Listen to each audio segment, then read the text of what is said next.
साथियों नमस्कार। आज आपसे कुछ खास मुद्दों पर चर्चा करना चाहते हैं। खास मुद्दे हैं, देश के अंदर एक भ्रमजाल फैलाया जा रहा है और ये कार्य काफी दिनों से हो रहा है। भ्रमजाल से तात्पर्य धर्म में, जाति के संबंध में, सामाजिक वातावरण में, धार्मिक वातावरण में, आर्थिक वातावरण में एवं अन्य विषयों पर भी एक भ्रम जाल फैलाया जा रहा है और एक गलत संदेश जनता को दिया जा रहा है। क्योंकि जनता उतनी जागरूक और शिक्षित नहीं है, इसलिए बात तो फैल जाती है लेकिन उसके दूरगामी कुपरिणाम होते हैं। और ऐसा ही वातावरण जो है देश के अंदर हर क्षेत्र में फैला हुआ है।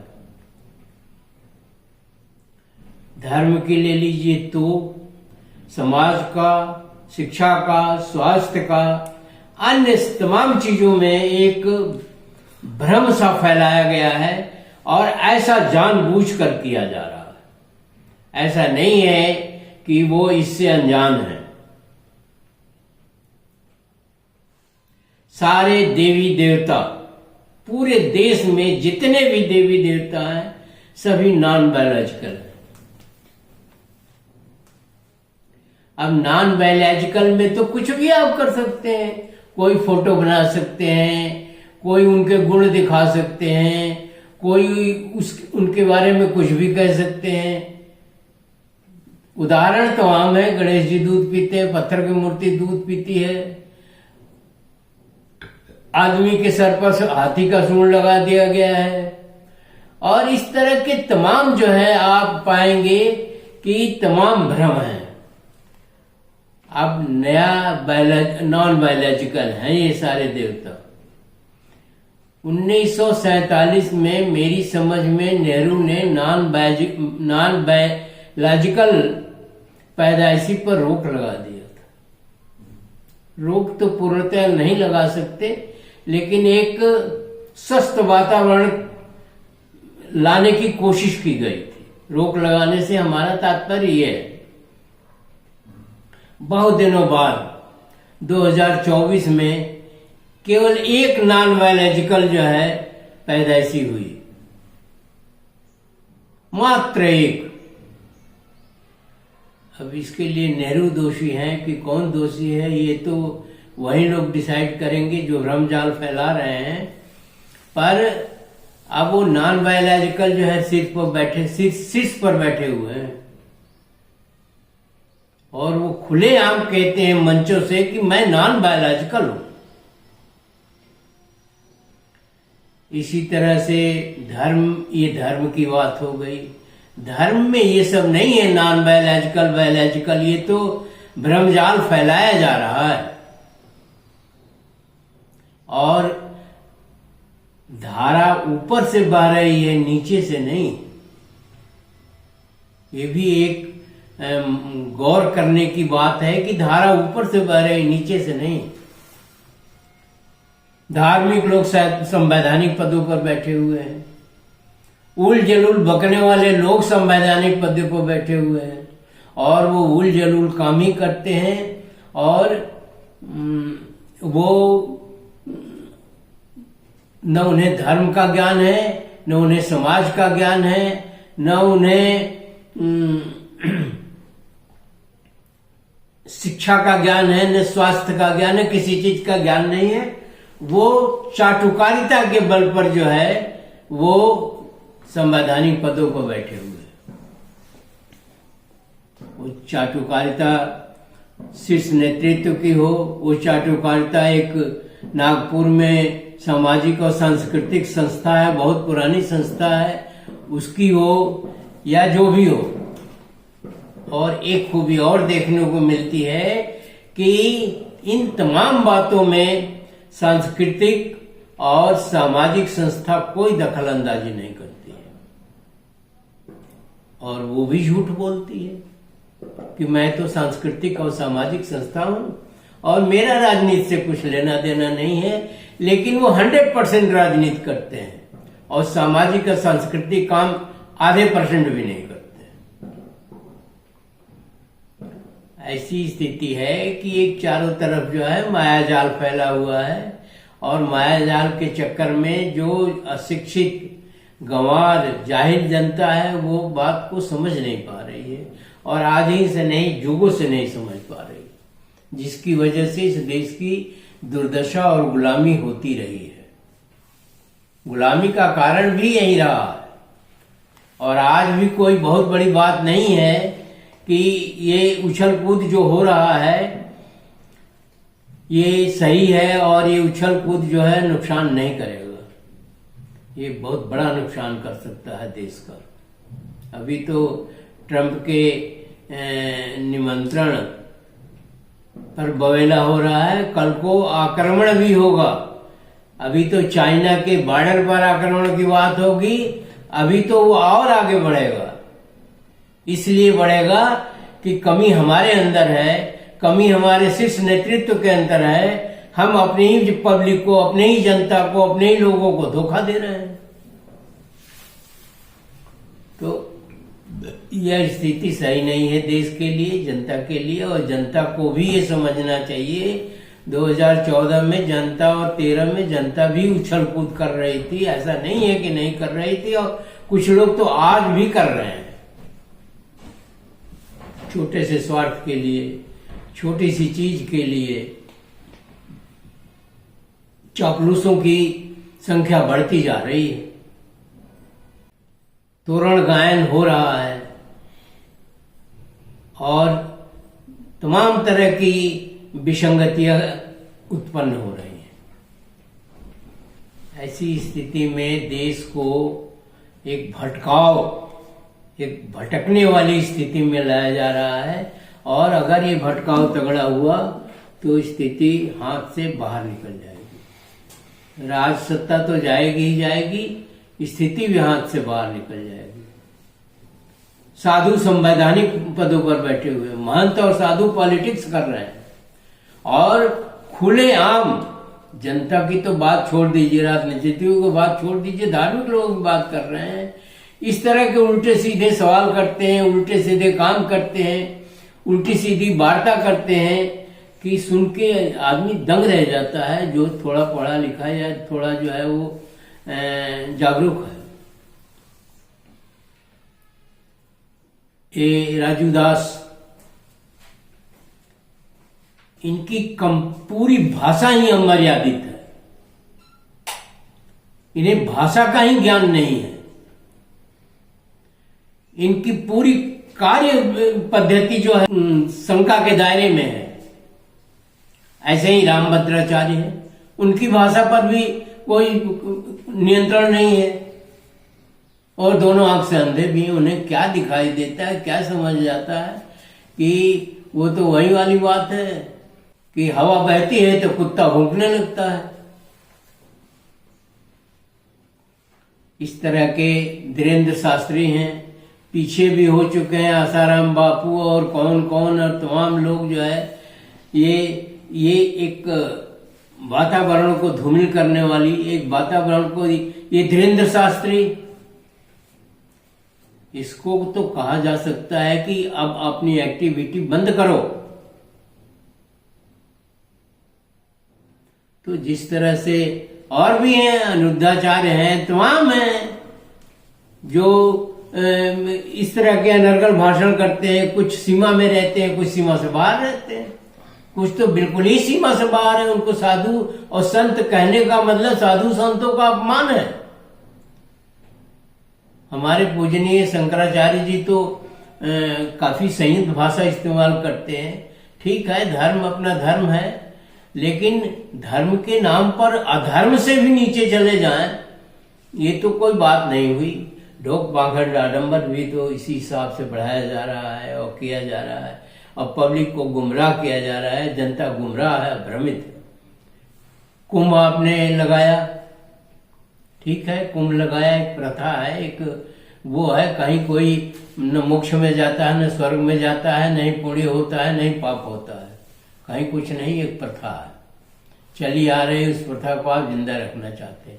जब आपको मालूम था कि नेहरू के जमाने में भी 1954 में कुंभ में हादसा हुआ था और अखिलेश के जमाने में भी कुंभ में हादसा हुआ था, तो फिर आप इतना बड़ा आयोजन क्यों कर रहे हैं और उस चीज को जो है उसके संदर्भ में उल्लेखित कर रहे हैं? जब आपको ये मालूम था कि ये हादसा हुआ है तो आप कोई तिस्मार खां नहीं है, आप उनसे भी नीचे हैं। नेहरू और अखिलेश से आप नीचे हैं, आपकी सोच बहुत गंदी है, बहुत आपकी सोच दूषित है, और फिर आप मेला लगाए जा रहे हैं, फिर आप कह रहे हैं इतने करोड़ लोग आए, उतने करोड़ लोग आए, ऐसा हुआ वैसा हुआ, और आप उस पर अच्छी तरीके से लिपापोती कर रहे हैं उस घटना पर, क्योंकि आपका प्रचार तंत्र जो मजबूत है उसका दुरुपयोग कर रहे हैं आप। प्रचार तंत्र का सदुपयोग करिए, ठीक है, उन्हें शिक्षा के काम में लगाइए, उन्हें स्वास्थ्य के काम में लगाइए, उन्हें जागरूकता के काम में लगाइए, उन्हें और चीजों के काम में लगाइए। शासन तो कोई ना कोई करेगा ही करेगा, या फिर देश गुलाम होगा। गुलामी में भी जो शासन हुआ है वो क्या कम अत्याचार हुआ है? यहाँ की पब्लिक तो जाहिल है, पढ़ी लिखी नहीं है, जागरूक नहीं है, जो भी सहना होता है सह लेते हैं। अभी कुंभ के बयान सुन सुन करके रोंगटे खड़े हो जाते हैं। इस जाड़े में लोगों को, पब्लिक को बुला करके और दुनिया भर का प्रचार गलत करके पब्लिक को बुला करके घटना भी करवा रहे हैं, घटना का संज्ञान भी नहीं ले रहे हैं, घटना पर लिपापोती कर रहे हैं।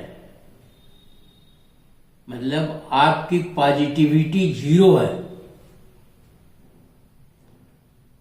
और झूठ बोलने को आप परम धर्म समझते हैं। झूठ बोलना ही आपका धर्म है, अत्याचार करना ही आपका धर्म है, अफवाहें फैलाना ही आपका धर्म है। अरे ऐसे धर्म से तो अच्छा है कि हम अधार्मिक हो जाए। तो जब आप हमारे संवैधानिक पद पर बैठे हुए उत्तर प्रदेश के माननीय ने कहा कि एक इंटरव्यू मैं देख रहा था आपकी अदालत का, तो कहा कि मैंने 7,500 करोड़ खर्च करके 2,000 करोड़ कमा लिया है। कैसी कमाई है? जब विदेशों से पैसा आता है वो आपकी कमाई होती है, न कि देश का पैसा घूमता रहता है वो कमाई है आपकी। तो आप सोचने का तरीका भी नहीं मालूम है, वास्तविकता भी नहीं मालूम है, किस तरह से क्या करना चाहिए वो भी नहीं मालूम है, और आप संवैधानिक पद पर बैठे हुए हैं। इसमें तो विदेशी लोगों का हाथ है, हम तो यही कहेंगे। आप सोचिए कि देश का पैसा अगर घूम रहा है, राशन की दुकान वाला तो कह सकता है आज हमने इतना कमा लिया, कल को उसको खर्च भी तो करना है। तो जो पैसा विदेशों से आता है, जो निर्यात से पैसा आता है, उसको कमाई कहते हैं राष्ट्रीय लेवल पर, न कि ये पैसा घूम रहा है इसी को कमाई का आपने कह दिया। तो सामान्य चीजों का ज्ञान भी तो होना चाहिए। आप लंठई अच्छी कर लेते हैं, आप गुंडई अच्छी कर लेते हैं, आप अभद्र भाषा का प्रयोग कर लेते हैं, और जागरूकता फैलाने का काम कर लेते हैं। ये तो कोई काम नहीं है, ये तो आपके अहम की तुष्टि है। आपका अहम इतना बड़ा है कि उसकी तुष्टि है, और इसी के साथ मैं कहूंगा कि अज्ञानी भी हैं। कोई वस्त्र विशेष रंग का पहन लेने से या कोई विशेष ढोंग पाखा डांडंबर के अंतर्गत करने से कोई होशियार, समझदार और वो नहीं हो जाता। जनता जब उसको, आप एक तो ट्रेंड ये भी है कि सब अपनी बड़ाई खुद ही करते हैं, दूसरा करें जनता करे, राजनेताओं, दूसरे पार्टी के राजनेता करें और लोग करें तब तो ठीक है, लेकिन आप अपनी प्रशंसा आप नहीं करते। आत्म प्रशंसा, आत्म विमुखता आपकी क्वालिटी है और आप इससे कतई बाज नहीं आएंगे, क्योंकि आपका प्रारंभिक शिक्षा, प्रारंभिक लालन पालन इसी परिवेश में हुआ है और ऐसे ही हुआ है।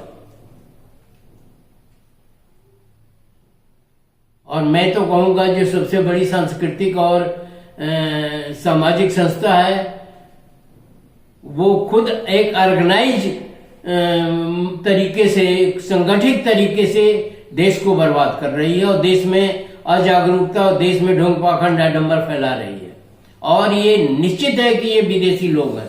अगर देशी होते और इनको अपने देश से दर्द होता तो इस तरह की कार्रवाई कतई नहीं करते। ये वही पेशवा लोग हैं जो महाराष्ट्र में अति कर रहे थे, स्तन कर, जजमान टैक्स, दुनिया भर की किताबों में वर्णित है। तमाम लोग जानते हैं कि इतनी कुरीतियां फैला दिया था महाराष्ट्र में, शिक्षा के मामले में, इसके मामले में, उसको, मतलब ये पेशवा एकदम क्रूर थे।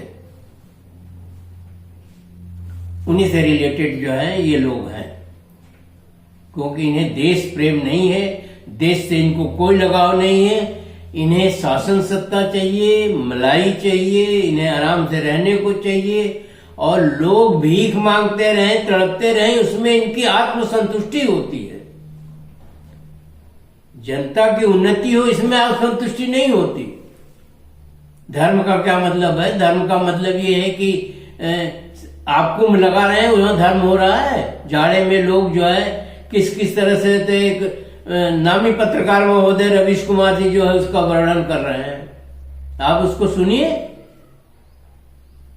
वीआईपी कल्चर आप कर रहे हैं, जनता के लिए वो मेला है या जनता के लिए कुंभ लगा है कि इन लंपटों वीआईपी के लिए लगा है? ये तो लंपट है वीआईपी, इनको खुद नहीं सेंस है कि हमको नहीं जाना चाहिए।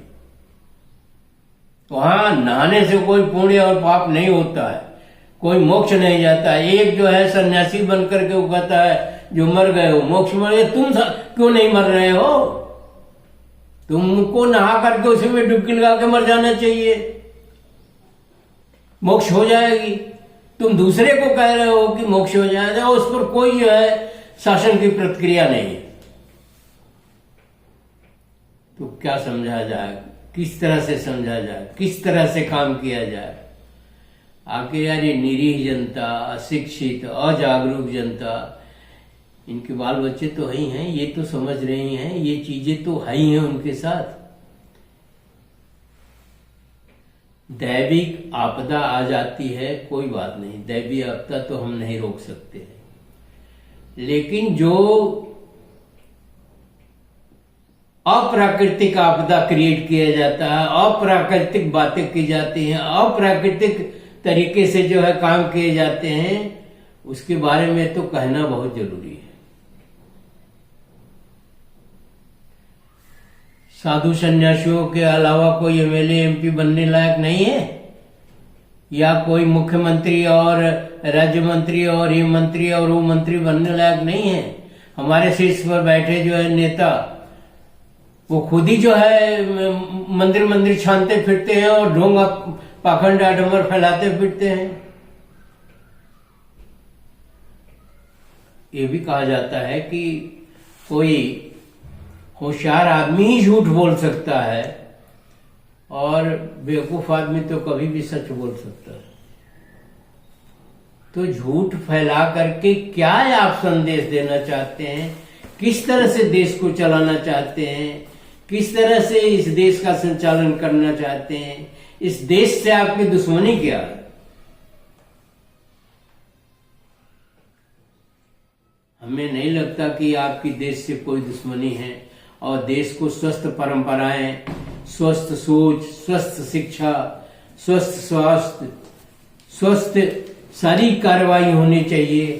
थोड़ी बहुत तो गलतियां आदमी का स्वभाव होता है। हर समय विवाद खड़ा रहता है और विवाद खड़ा करने वाले शीर्ष पर बैठे हुए हैं। वही विवाद खड़ा करते हैं। तो किस तरह से देश का भला होगा? और किसी चीज में कोई सुधार नहीं हो रहा है, ना ही तो चुनाव आयोग में कोई सुधार है, नहीं संवैधानिक पदों पर बैठे हुए अधिकारियों में कोई सुधार है। सब कुछ निम्न स्तरीय राजनीति की भेंट चल रहा है। निम्न स्तरीय कार्य हो रहे हैं, चाहे वो धर्म में हो, चाहे समाज में हो, चाहे राजनीति में हो, चाहे कहीं भी।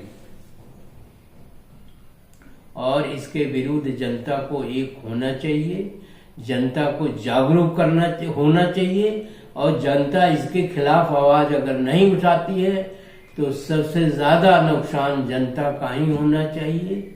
जनता से मतलब हमारा आम आदमी से है, जो आम आदमी जो है छटपटा रहा है क्योंकि उसका बस नहीं चलता। इस पर सरकार को भी विचार करने चाहिए, आम जनता भी इसको अपने ध्यान में लाए कि क्या हो रहा है देश के अंदर। बहुत जरूरी है कि देश में क्या हो रहा है इससे हम वाकिफ रहें, इसके खिलाफ कार्रवाई करें और इसके खिलाफ आवाज उठाएं। इसी के साथ वीडियो समाप्त करते हैं। आशा करते हैं कि आप वीडियो को पढ़ेंगे, समझेंगे, कमेंट बॉक्स में हमें भी बताएंगे अपनी सुझाव, अपनी शिकायतें। और वीडियो को शेयर, लाइक और सब्सक्राइब करना न भूलिए। जय संविधान, जय प्रकृति।